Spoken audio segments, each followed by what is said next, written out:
All right, guys, we'll get started soon here on the I Love CVille show. Good to be with you on a Tuesday afternoon.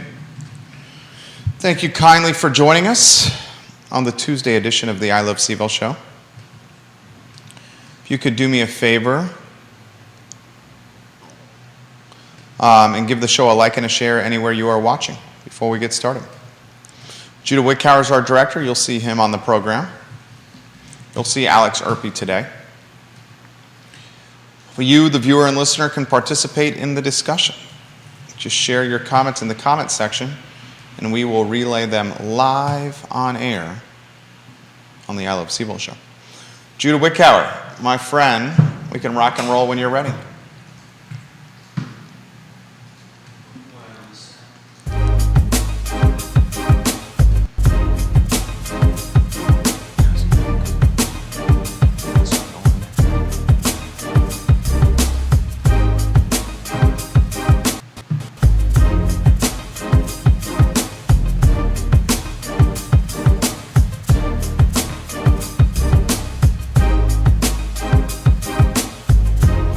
Guys, welcome to the I Love CVille show. My name is Jerry Miller. Thank you kindly for joining us. We are live in Charlottesville, the Commonwealth, the country, and the world on the I Love CVille network. It's good to be with you on a Tuesday afternoon. A lot we're going to cover today on the program. We'll take a look at UVA graduation weekend keynote speakers today. Let you know who those speakers will be.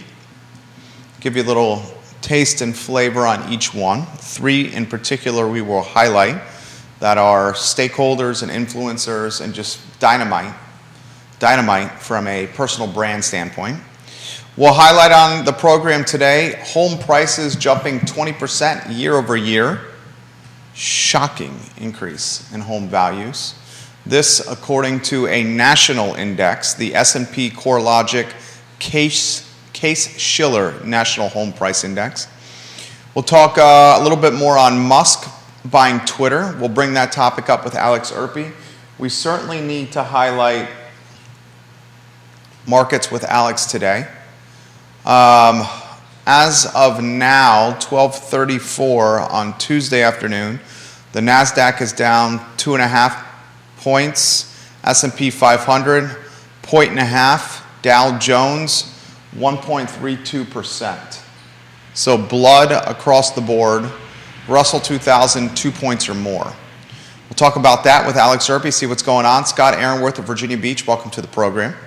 King of Virginia Beach and Esquire of talented proportions.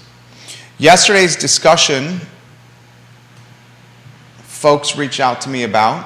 Judah, if you get that 2-shot ready to rock and roll, we'll get you on screen here in a matter of seconds. With that microphone on and in front of you. I want to highlight one of the new partners of the I Love CVille show, Castle Hill Cider. They're doing a festival. It's called the 231 Fest.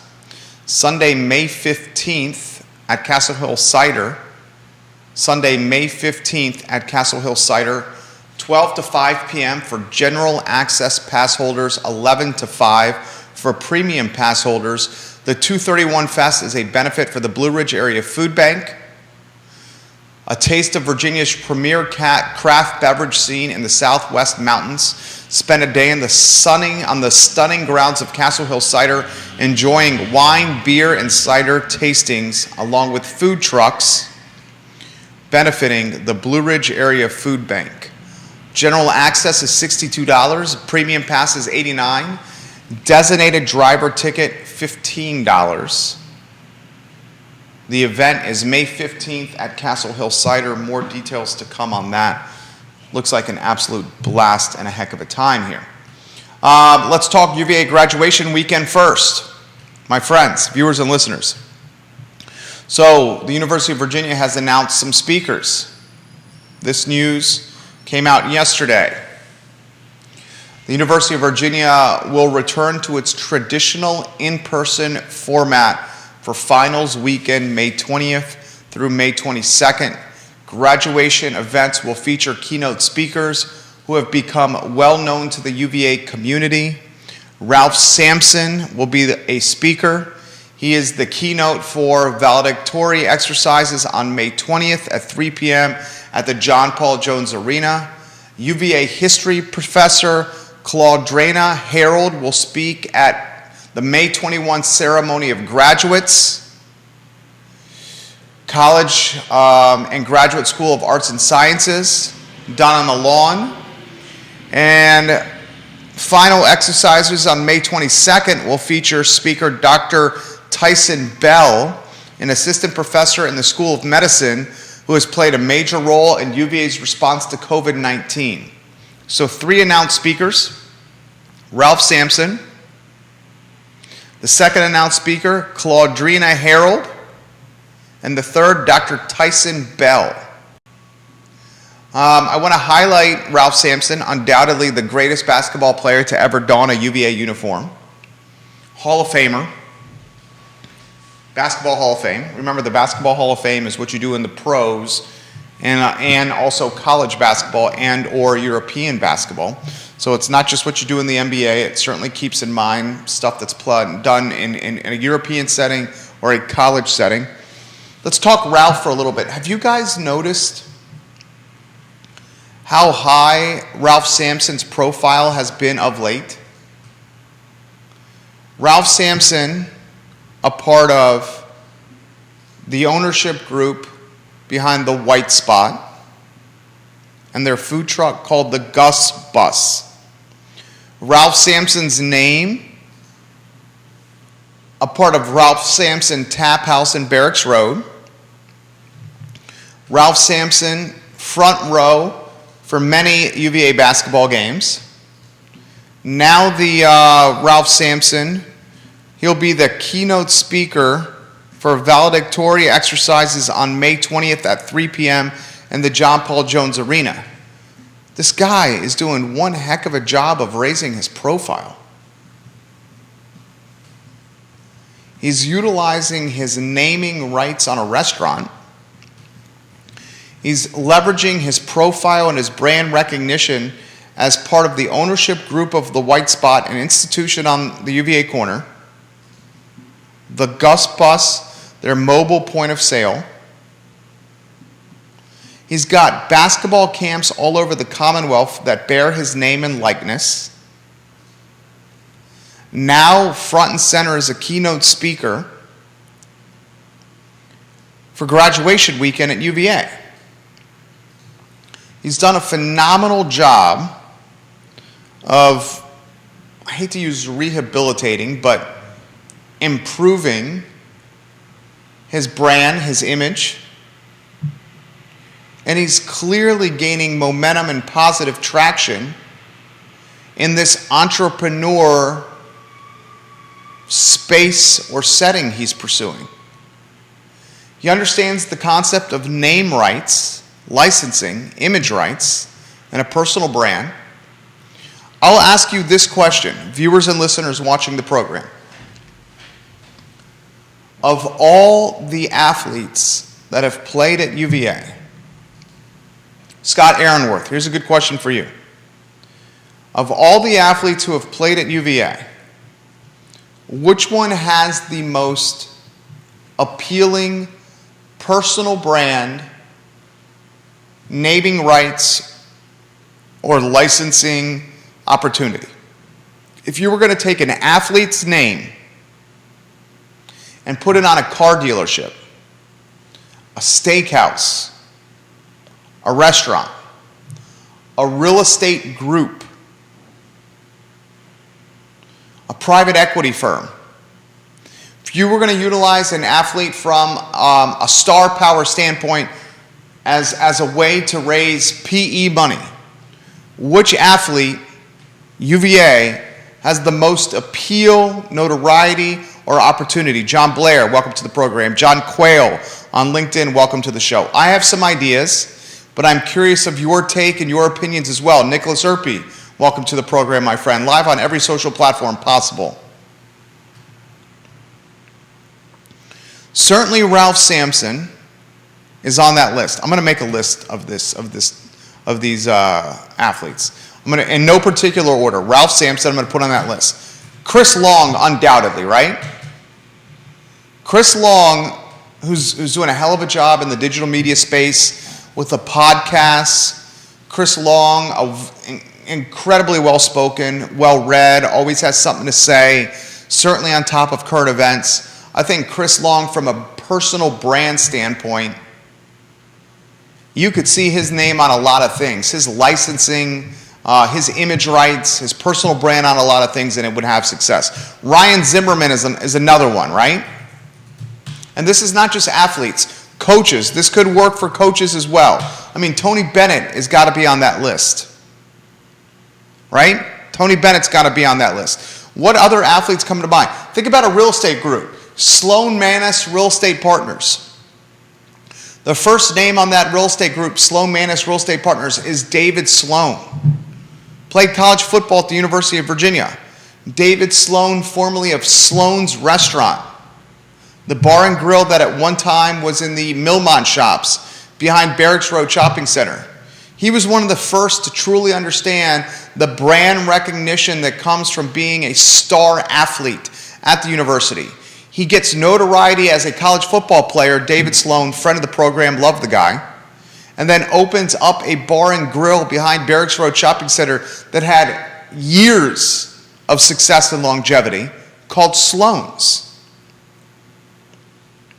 I mean, could we get a bar, a grill, a sports bar called Chris Long's? Ralph Sampson's got a tap house. And it doesn't have to just be basketball or football. Could we go into the non-revenue sports? I mean, Ryan Zimmerman's a non-revenue sport. Do you think Ryan Zimmerman's name could carry enough influence and weight on the marquee of a restaurant or the marquee of a real estate group, the marquee of a private equity firm?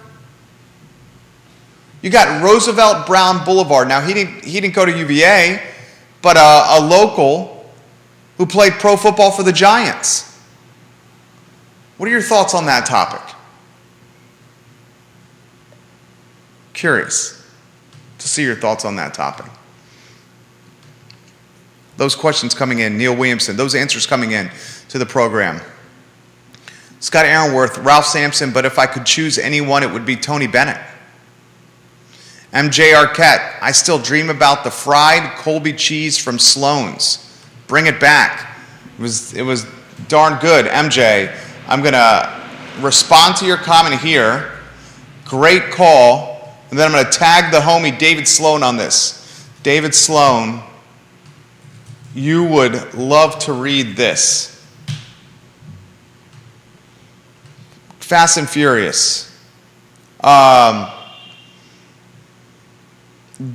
LinkedIn, Sean Singletary or Malcolm Brogdon from LinkedIn. I think the president, Malcolm Brogdon, the president's his nickname, could certainly fit that moniker. Malcolm Brogdon has some reach and some influence. I think he could fit that space. Ryan Zimmerman from Kevin Yancey and Waynesboro. Tiki Barber from Kevin Yancey and Waynesboro. Kevin Yancey, great calls. Certainly Zimmerman. Tiki Barber comes to mind. Sean Singletary was launching basketball camps around here. How about female-wise? Female-wise, is it Dawn Staley? What female athlete that's graduated from UVA or matriculated through the university can also be a coach? What UVA female athlete would have the most influence if her name was on the marquee of a restaurant, the signage of a restaurant, a real estate group, a car dealership, or if her brand was utilized, her influence was leveraged to drive contributions to a private equity firm? Is it Dawn Staley, the one with the most recognition? I mean, Debbie Ryan is one. Dom Starch is a good suggestion, Kevin Yancey, the former lacrosse coach. He's not the current one, but that's a good one. Debbie Ryan or Dawn Staley? Which one has more recognition? Johnny Ornalis, Guadalajara, welcome to the program. Which one has more appeal or recognition? Staley, Dawn, Ryan, Debbie. I mean, from a soccer standpoint, you got Morgan, is it Morgan Bryan? U.S. national soccer team? Look at that, I should know that. Is that what it is? Scott Aaronworth? Played soccer at UVA. Why am I drawing a blank on her name? Morgan, Scott, help me out with here. Is she top name recognition over Staley or Debbie Ryan? I think Chris, of all the ones that, especially since he lives in the community now, I saw him a couple Saturdays ago on a family day at the McIntyre Little League baseball park. My son's doing t-ball. A couple of big guys like Chris and his dad Howie are going to stand out around the McIntyre baseball park across from the YMCA. The fact that Chris Long lives in the community, just like Ralph Sampson lives around this community, just like Tony Bennett lives around this community, makes that brand stand out even more. We see them at things. You see them at the baseball field for Little League games. You see Ralph Sampson at ribbon cutting events. I think Chris could do a steakhouse. He could do a car dealership. He could do name on a real estate group. His influence could undoubtedly be leveraged in a private equity standpoint to drive contributions to a fund of some kind, a PE fund of some kind. Of all the ones over the last couple generations, who's got a larger personal brand among UVA alumni? I mean, Kyle Guy and Ty Jerome were superstars, but can we say Kyle Guy and Ty Jerome's notoriety or star power, is it more significant than Chris Long's notoriety or star power? I don't think so. I don't think Malcolm Brogdon's, Joe Harris, Mike Scott, Kie Clark, any of these guys that are national champions, I don't think their notoriety is larger than Chris Long's. Anybody football can you think of? Heath Miller, Matt Schaub, Tiki Barber, Ronnie Barber, Marcus Hagans, their star power, their notoriety is not more significant, or nor does it have a larger orbit than Chris Long's among Virginia alumni or the Virginia fan base. Not even just alumni, but the fan base. If you want to roll out a library or a aggregation of businesses associating with someone's name, their personal brand, maybe it's a licensing agreement, maybe it's an agreement associated with profit sharing, or maybe it's an actual equity stake in the business. If they lend their name to the business, they get an equity stake in the company. Whatever way you set up this arrangement.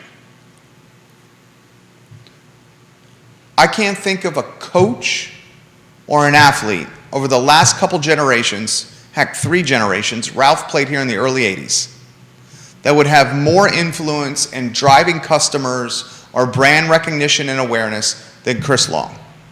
The only one that could potentially challenge him is not even a player, probably the coach, and that's Tony Bennett.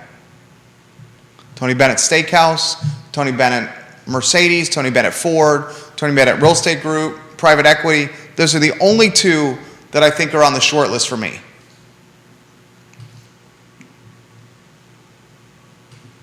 Scott says in Virginia Beach, Dawn Staley would be my number 1 from a female standpoint.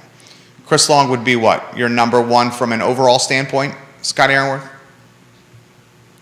We remind everybody, and we're going to get to Alex Erpe here in a matter of moments, about the 231 Festival, Sunday, May 15th at Castle Hill Cider. Check out our Instagram, I Love Seville, for all the details on this. You got general admission tickets. You got a premium pass that lets you in an hour early. It's an opportunity to try wine, beer, and cider of the local variety with delicious food trucks, live music, and just a fantastic event at Castle Hill, Sunday, May 15th, the 231 Fest. Aaron Worf says Ralph over Chris Long. Scott's watching in Virginia Beach. Scott, spread the word about the 231 Festival in the Virginia Beach area, please. He says Ralph over Chris Long. I'll ask Alex Erpy that question in a matter of minutes. Alex, here's the question. He's in the green room right now. Of all the UVA athletes or coaches, which one would you build a library or an aggregation of businesses around his or her naming rights or image or personal brand? Like a steakhouse, Alex, an automobile dealership, Alex, a private equity firm where you're utilizing the star as kind of like dog and pony show to drive contributions to a fund. Maybe a real estate group, Sloan Manus. David Sloan used to be a college football player at UVA. Now his name atop the Sloan Manus marquee for his particular real estate group. That's a question I have for everybody watching the program. Before we get to Alex, a couple of other topics I'm going to bring up to you. Year over year, and this is national, and this is according to a 10-city composite index. The S&P CoreLogic Case-Shiller National Home Price Index tracks 10 cities in America. And it aggregates the data from 10 cities to form an index, the S&P CoreLogic Case-Shiller National Home Price Index. According to this index,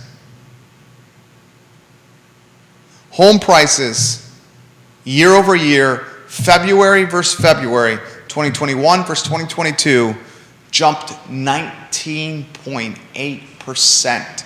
Good Lord. 19.8% year over year. Locally, we've seen values increase in that neighborhood across Central Virginia. You go into your house, you sleep on a pillow, you wake up in the morning, you take a shower, you use the restroom, you go to work, and you come back. Your home values have jumped 20%. $400,000 house, $500,000 now. $1 million house last year, $1.2 million now. All you did was paid your mortgage, slept on your pillow, used the bathroom, ate your food, and you got 20% appreciation on your crib. That is bananas. And undoubtedly a reflection of this pandemic, undoubtedly a reflection of people leaving the skilled labor trades, undoubtedly a reflection of cost of goods being in short supply, which is driving up prices, and undoubtedly an increase or undoubtedly an attribution to millennials coming in force purchasing real estate across the country. $1 million home in February of 2021 is $1.2 million in February of 2022. A $400,000 house last year is a $500,000 house now. People pay their mortgage. They took 12 months of reducing principal, and they enjoy 20% of appreciation or value, often of their number one asset in their portfolio, their house. That is bananas. One other topic for you, my friends, and I'm going to bring this up with Alex as well. Folks are freaking out about Musk buying Twitter. I don't get the freak out about Musk buying Twitter. Musk is going to make the platform, he's going to make it better. He's going to make it the water cooler for the world. It's going to prioritize free speech. I've said many times on the show, and this has nothing to do about Republican or Democrat. This has everything to do about what the hell is going on. How does Putin, the Russian warmongering dictator, still allowed to have an account on Twitter, yet Twitter banned former President Donald Trump from the platform? You flummoxed by that, Judah? I'm flummoxed by that. You're not flummoxed by that? You got a little smile on your face when you heard that. Oh, the smile was because I think I like the way you pronounce Putin. Do you think it's odd? Yeah, it's definitely odd. Right? Yeah. And don't you think that Musk buying Twitter is going to make the platform better? If you disagree with me, please, I'm cool with that too. But no, I think it will. I appreciate his stance on making it a free speech platform, whether or not he's actually sincere. Yeah, I mean he hasn't always been 100% free speech in other areas, so who knows? But maybe he's altruistically gonna open up Twitter and stop the censorship. That would be great. But who knows? I think he's going to utilize Twitter as he should, in vertically integrated capacity, to drive some awareness for Tesla and to SpaceX, as he should. Well, it's not going to be. I mean, opening it up as a free speech platform isn't going to make it his personal. I mean, he'll still be able to tweet. I don't think it's going to become his personal. It's not going to be his personal vehicle for his other businesses. Yeah, it's not going to be the place where he advertises everything, and it becomes a shill. Yeah, it's not going to be Tesla with a. I mean, Twitter with a Tesla T. Oh, that was good. Very nicely done there, Judah Whitcar. Very nicely done. He's going to look to monetize it. Expect maybe he's going to monetize. He's got to monetize it. He doesn't have to. And I understand the dude's the wealthiest man in the world. But how much did he invest in this, Alex? Was it $53 billion? Yeah, pretty much. Maybe 40, 50 billion. Yeah. So I mean, you don't put that kind of wealth. And why don't we get Alex? Why don't we get you in the mix here on the isosceles or the equilateral triangle of content on the show?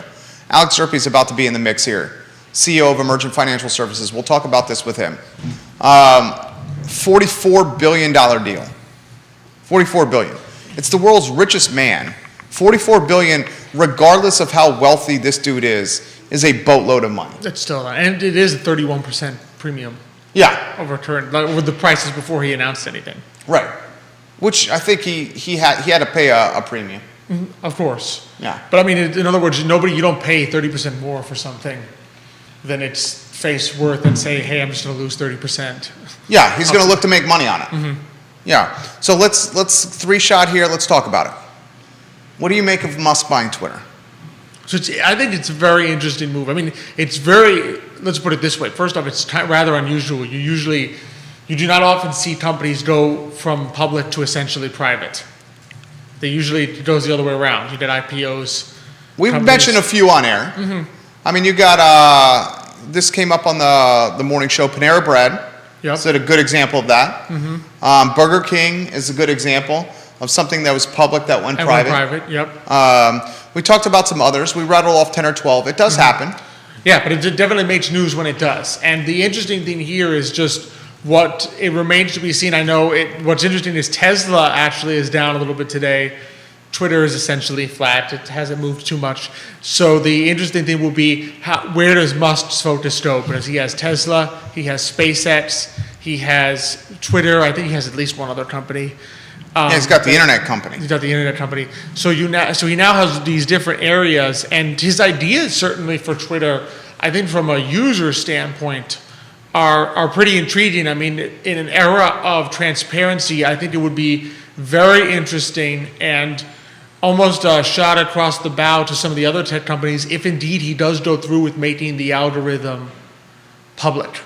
In other words, you can see, because so much of big tech is shrouded in, when I log into Twitter or I log into Google and I search for something, how much of what my results are, am I actually getting the top result, or am I getting something that the algorithm has pushed to the top for reasons that are not public to me? In other words, the algorithms claim to be, well, this gets pushed up because more people are viewing it, or because it's a legitimate website. But there is a lot of doubt in people's minds, I think, at this point saying, well, how do I know that's true? How do I know that this algorithm isn't pushing someone's agenda or someone has paid Google to manipulate the algorithm so that this comes up first? So I think what's interesting is that if he goes through with this and people are able to see, okay, this is exactly how Twitter decides what shows up at the top of my feed, that I think will have the potential to try to force the other tech companies to say, you know what, how long can we not be as transparent as we claim to be? So I think that'll be an interesting move if he goes through with it. Again, a lot of this is if he goes through with what he's saying. But that might be an interesting move, tracking down of the bots, verification of humans. An interesting move. I've heard also subscription model. Yeah. He might be looking at, which would be very interesting because it would sort of change, because let's face it, for most of tech, since it's free, the product being sold is us. We're being sold The to data. advertisers. Our data, our eyeballs are being sold to advertisers. If he swaps that to a subscription model, we cease to be that which is being sold and we become, in essence, the consumer again, which would be an interesting change in the industry from where a lot of tech has gone. I would pay a subscription fee if it comes up. If we get the opportunity to edit tweets. I mean, our Twitter platforms all across the board, I think we're an aggregation of 17 accounts. We have a little over 37,000 followers across those accounts. They have value for us, and I understand monetizing value. For those that are asking, a couple other examples, Dell Computers went public to private. Yep. H.J. Heinz, public to private. Joann Stores, Hilton Worldwide Holdings, public to private. Judah, Musk and Twitter. Thoughts on what we're covering over here with the Antonio Banderas of finance, Alex Zerpe? I don't know if he's going to monetize it as heavily as you guys seem to think. I think he's doing this more as almost like a snub, and I think he really does want to make it a platform for free speech. And how much really, I feel like if he starts monetizing things, I know a lot of people would be pretty disgusted if he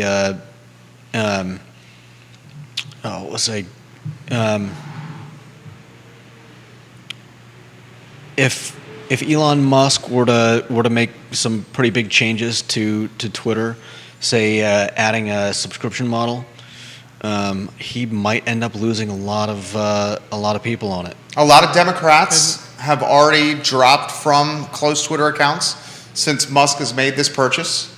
That is well documented. The number of high-level Democrats that have closed accounts on Twitter since Musk made the bold move of buying Twitter. We'll cut to the chase. Somebody doesn't like free speech. Well, we'll cut to the chase. I have no comment on that. We'll cut to the chase.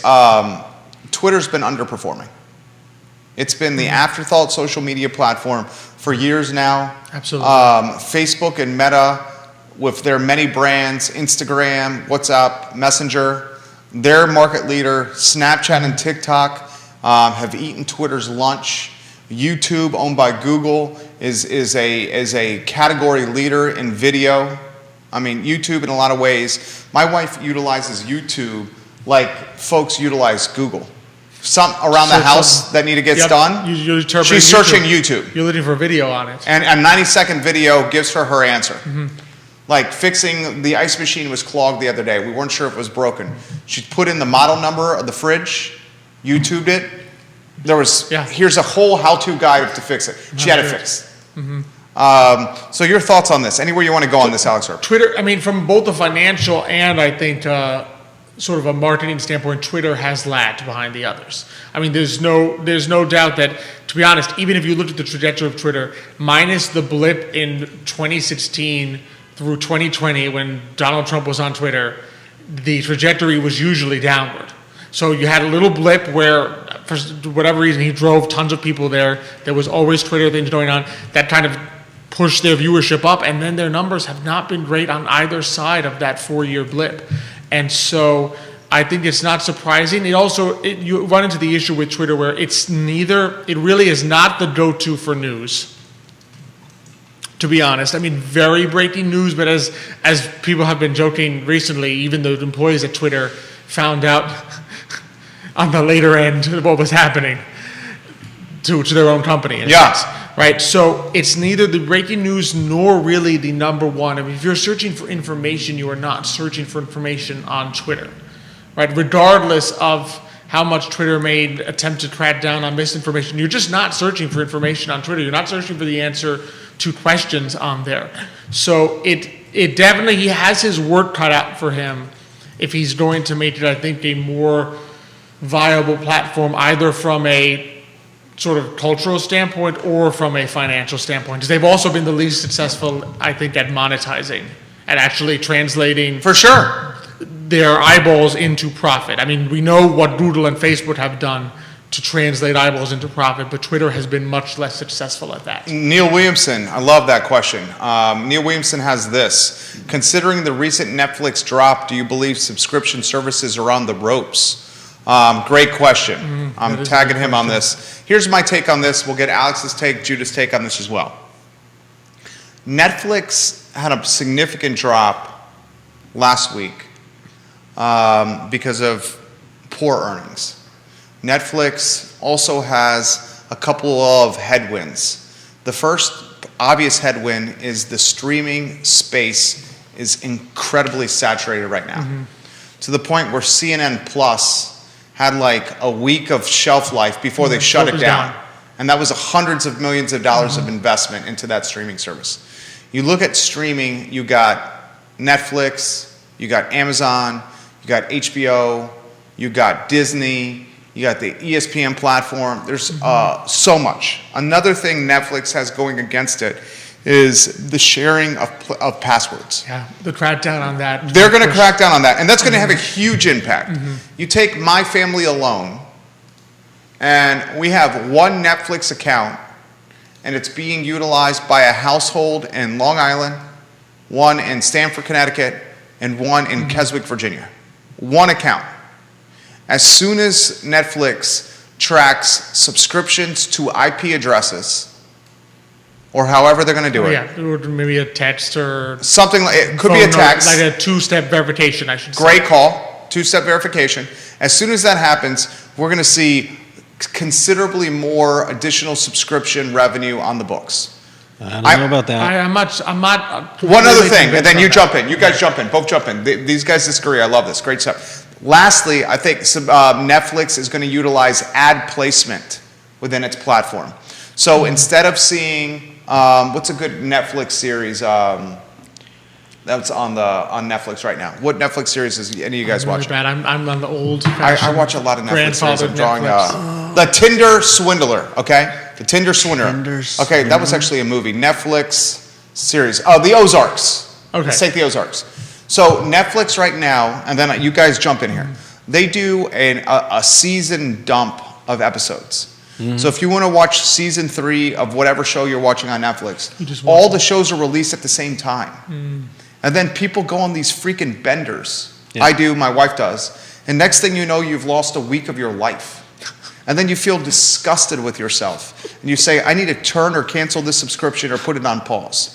I would not be surprised if we see Netflix release episodes in staccato format, keeping people stickier to the platform, perhaps over the course of a few months. Lastly, I would not be surprised if the Ozarks, if you want to watch season 3, episode 1, and then episode 2, where you may have to sit between 60 seconds of commercials before episode 2 plays. You guys disagree with me. I love it for the sake of a talk show.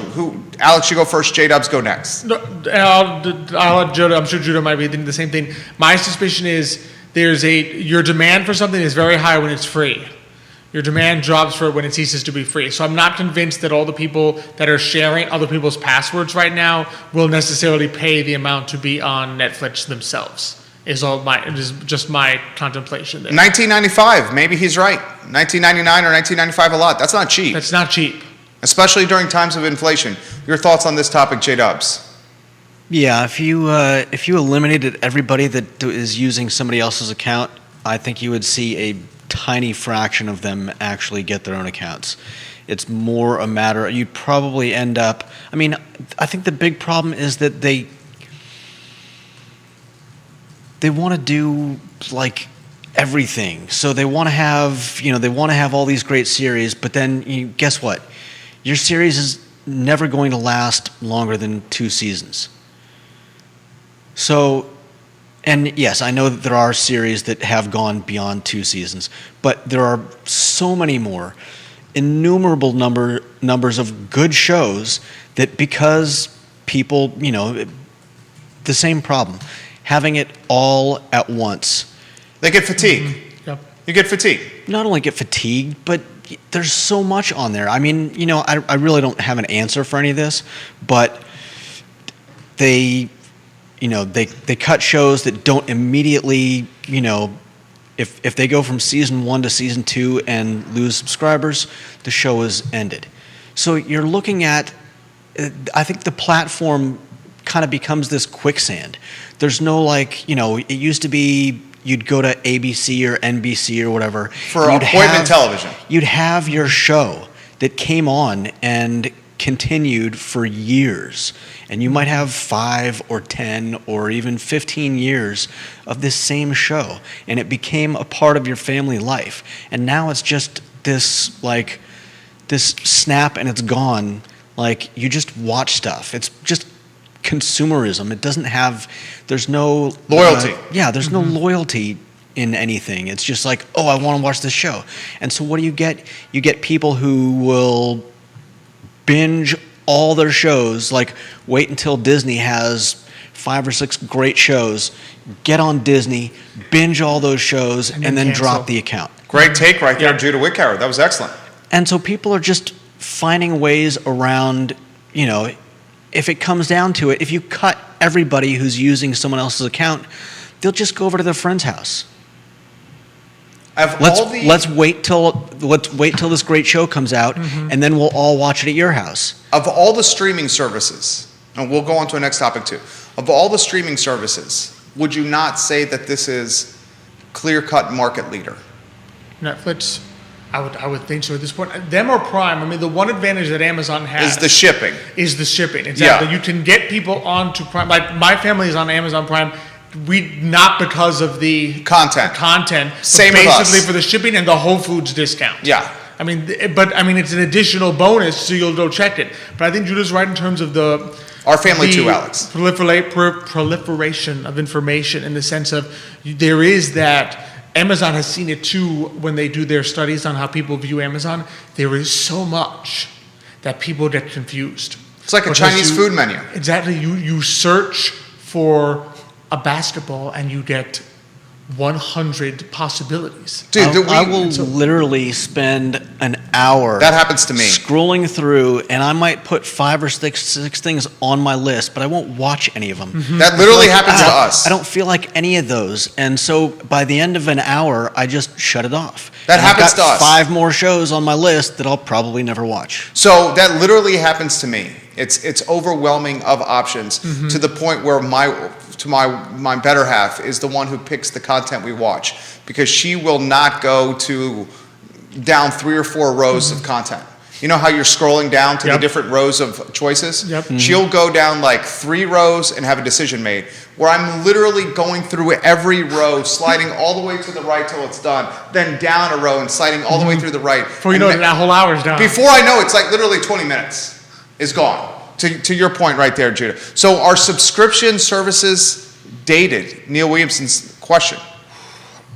I'm not sure they're dated forever. What I think what we're seeing is that subscription services are things that go down in inflationary times. I think you cannot overestimate the impact of inflation on these things, because this is the first thing that you cut. We talked about this, actually. Keith mentioned it last week. What did he do when things were tight? He cut like $200 a month. He went down and said, Yeah. I don't watch this enough to justify the $8.99 anymore. Cut. I don't watch this enough to justify $20 a month anymore. Cut.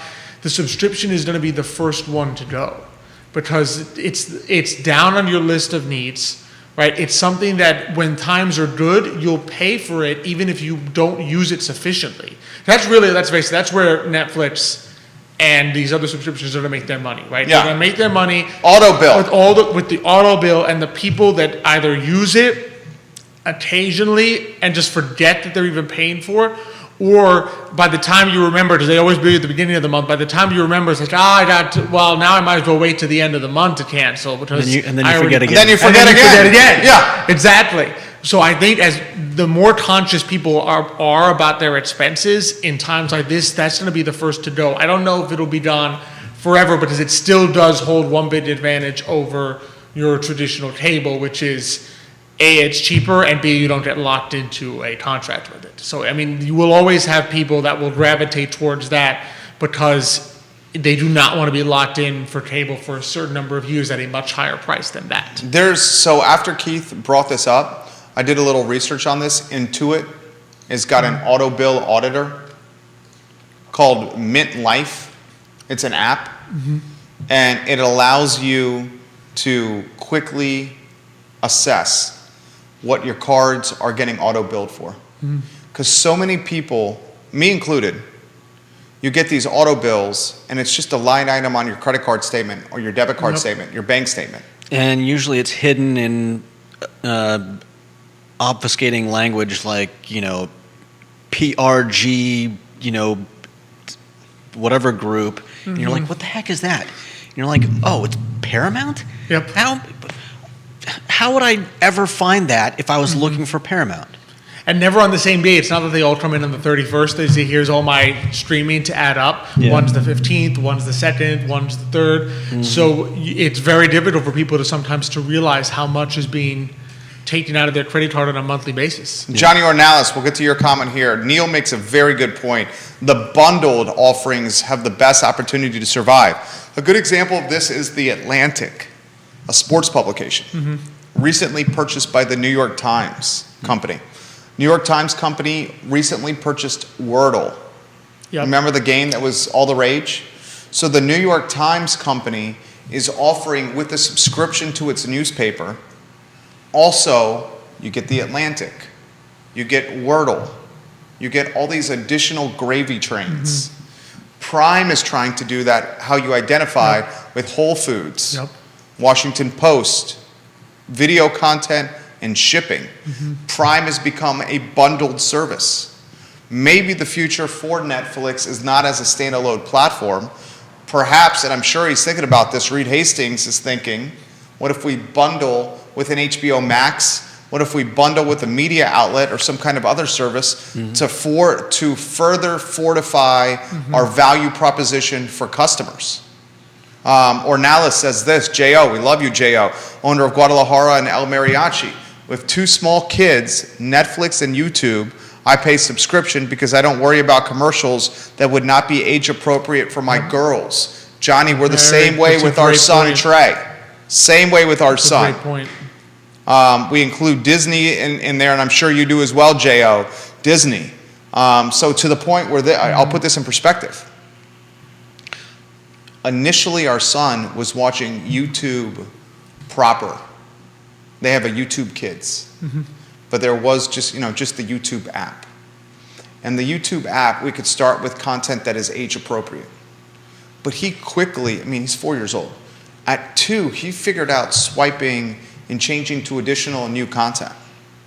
So where he started watching YouTube and watching Blippy, you familiar with Blippy on YouTube? Of course not. It's like the kids' version of Mr. Rogers now. Blippy is Mr. Rogers 2022. Okay. So he's watching Blippy. But for some reason on YouTube proper, you know how you go into this hole of content? Yep, before you know it. He's swiping up on other things, and he's watching teenagers play video games and a machine gunning people down. And was then having bad dreams of machine gun. I know. Poor thing. And it's literally because he went from Blippy to, they stream video game playing now. And it's, the player was machine gunning people. Oh. It was bananas, and he's talking about bad dreams of machine guns. So anyway, the bundled service, good call. J.O., good call. That's absolutely the case. And it's why, to be honest, let's be real, it's kind of why cable is still alive. Every time my family goes to cut cable, we're like, wait a second, by the time we pay for phone and internet, It's so expensive. The that cable's you might like as well just $4. get the bundle. You might as Yeah. well just pay for the extra bundle to get the cable. Because otherwise you're sitting there, you're already paying all this money for phone and internet, which you can't really do without. Is that the Xfinity bundle you guys have? Basically. Very nice, very nice. What does that run? Do you know what that runs a month? What is it now? Is it 2 bills plus a month? Probably. Yeah, I think so. That's about it was when I 200, cut the cord. 200 a month or something.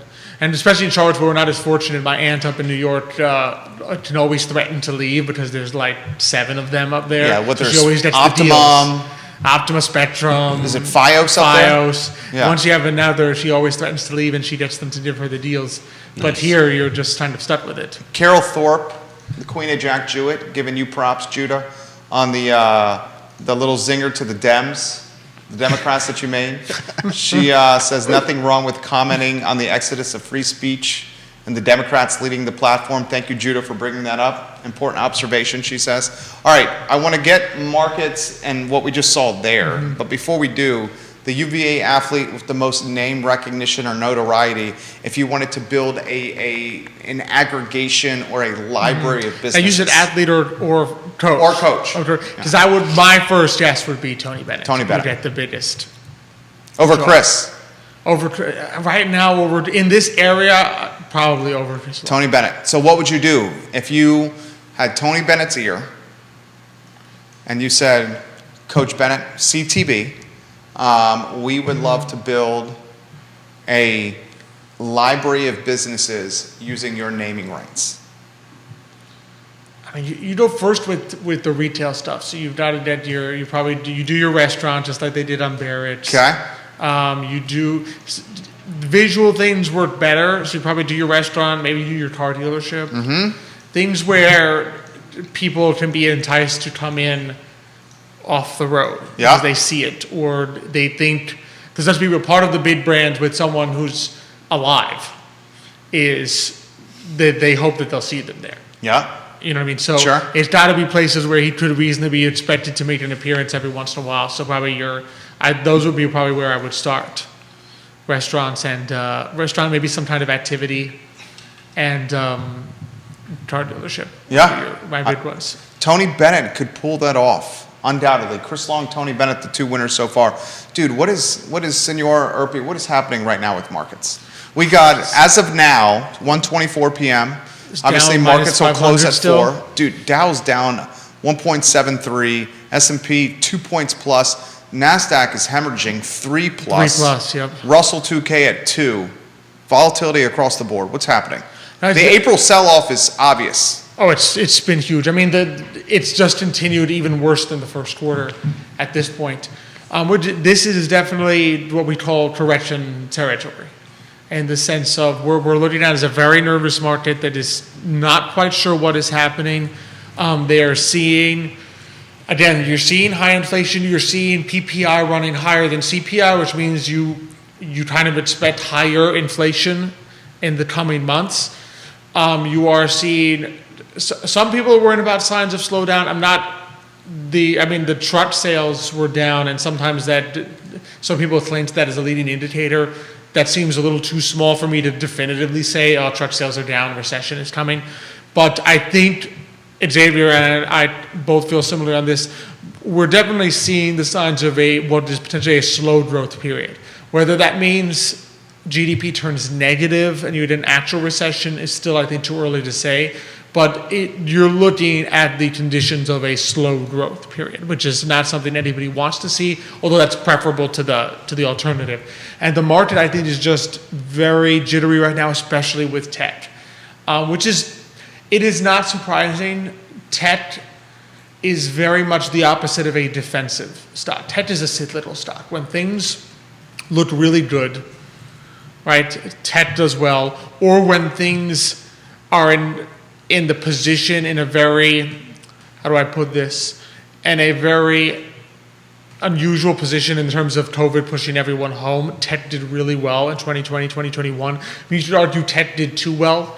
I mean, you had some tech companies trading at levels that probably were not justified by the actual earnings they had and the long-term potential of earnings that they had. In other words, were people doing things temporarily during the pandemic tech-wise that they wouldn't do otherwise. I mean, you may be all gung-ho on Peloton when you're stuck at home for 9 months, but you might not be gung-ho on Peloton for the rest of your life, kind of thing.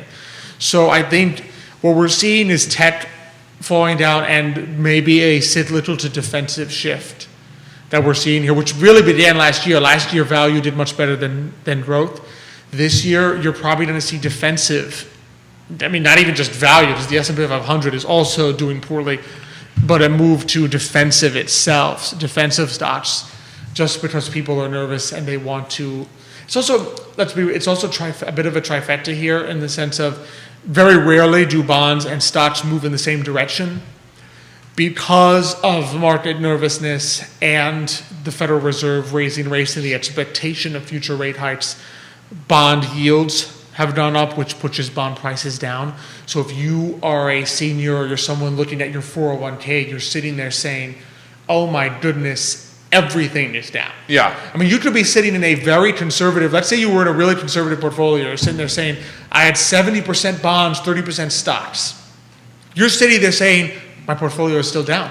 My portfolio is still down 10%. Why did I put it all in bonds? Now, granted, long term, if you don't sell, your bonds will, right? Bonds have to come back at some point when those bonds and those funds mature. You will get your principal back, right? Sure. So it's not a bond going down mathematically will not stay down. A stock can be different, but for the time being, that creates a lot of anxiety in people when you sit there and say, my portfolio is down. Stocks and bonds. I don't want to sell my bonds. I might sell my stocks. So what's the play? Hold and wait it out? Pretty much. You do not want to sell in these conditions. If you're going to take a bath if you do. Yeah, you will. And there's really no reason. The number one mistake that people could have made in 2008 was to sell. Was to peace out. Because they lost out on 200% worth of gains that came out afterwards.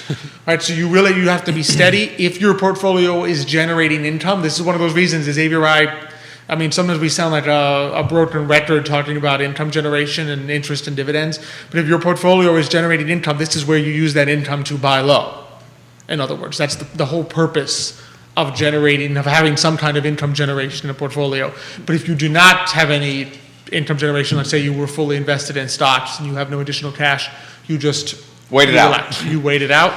If you think your portfolio is too aggressive for you regardless of the situation. So in other words, you really have to sort of put your blinders on and say, let me look at my portfolio.